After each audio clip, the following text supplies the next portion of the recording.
Assalamu alaikum. Okay, so we're going to be continuing with the fourth video about stage four, inshallah, the era of the great imams of fiqh. And so actually this sort of will be an introduction to this era, and then in later videos we'll talk more in depth about the four great imams. So, but in general, this was sort of known as the Golden Ages. It took place from the end of the Umayyad Empire, or the dynasty, to the mid-Abbasid dynasty. And so the Umayyads were quite different from the Abbasids in many ways. One of the ways is that the Abbasids were actually known to be more inclusive, and they actually included a lot of non-Arabs in government, which was very unique. The Umayyads were very keen on only allowing like Arabs to be in leadership, in particular people of Quraysh. So also the Abbasids were different in that they allowed a lot of their political leaders to be scholars. So some of the main characteristics of this stage was that, like I alluded to, this is the period of the great imams, in particular the four that we are most familiar with. This is also when fiqh was first established as a science, and the differences over usul fiqh became sort of more pronounced, and this led to the development of different schools of thought that were named after the different imams. This was also when we first saw the emergence of a juristic code, and it became sophisticated enough that only people that understood the language of usul al-fiqh were able to understand it and to talk about it. And then towards the end of the era, the madhahib that we know today sort of became more prominent and became formal institutions of fiqh more than just a methodology. So also this is when documentation of fiqh began for the first time in a formal sense, and then however there's still really like an absence of factionalism, which is unique compared to later time periods. So even though there are different madhahib and they had different opinions, they never used to fight about it, and they would even learn from each other, and students of knowledge would actually often study under different scholars and under different madhahib, and this was never really a conflict. It was very well accepted, and there's a lot of unity overall.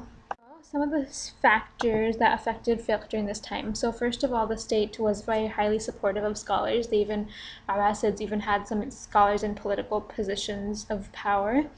And so they really had a lot of investment in them. Also, there was freedom of intellectual research. There was increased emphasis on learning and centers of learning. There was more debate and discussions. There was more emphasis on like logic and using scholastic theology.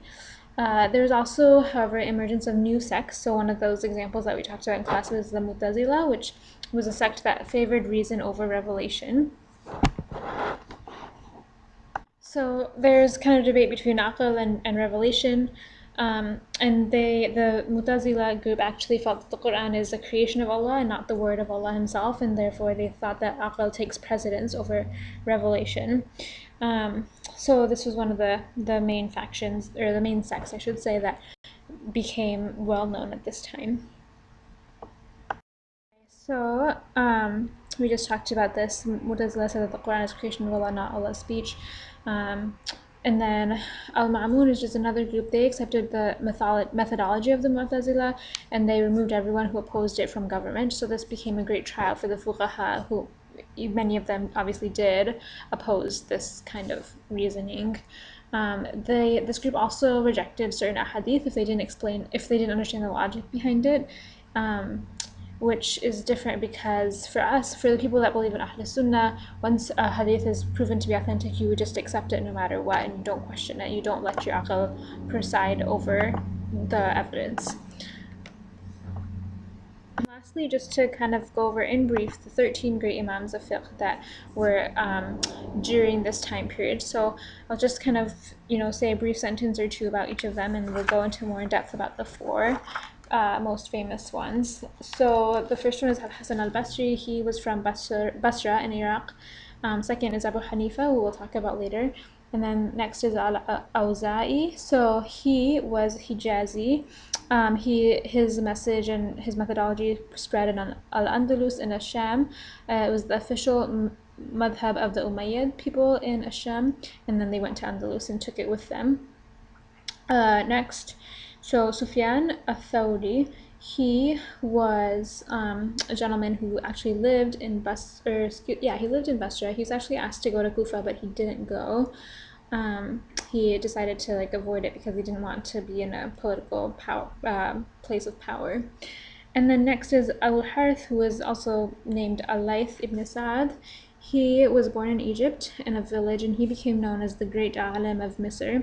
So he's very well known for his knowledge. He almost became the governor of Egypt, but then refused. He was a teacher of Imam Shafi'i, so obviously very influential. Unfortunately, his methodology and his name didn't really stick around too long because his students had sort of in a way wasted his knowledge, or they failed to spread it, except for Imam Shafi'i.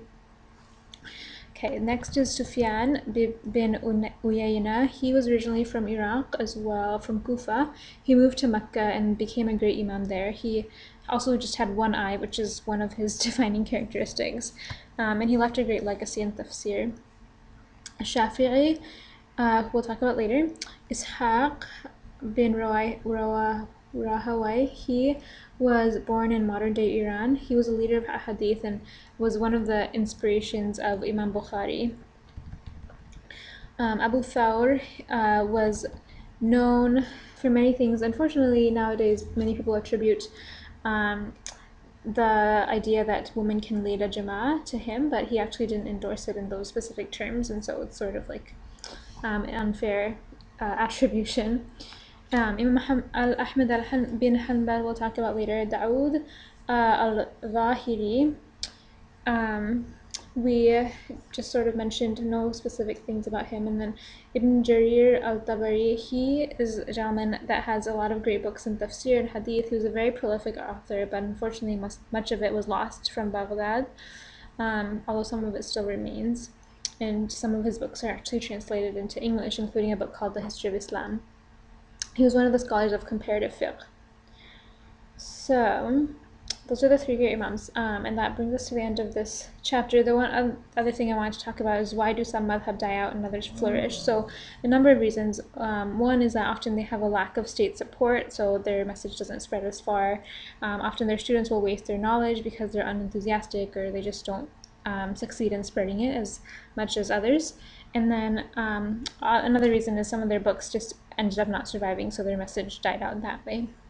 Alright, so next time we shall talk about the four great imams, inshallah. Assalamu alaikum wa rahmatullah.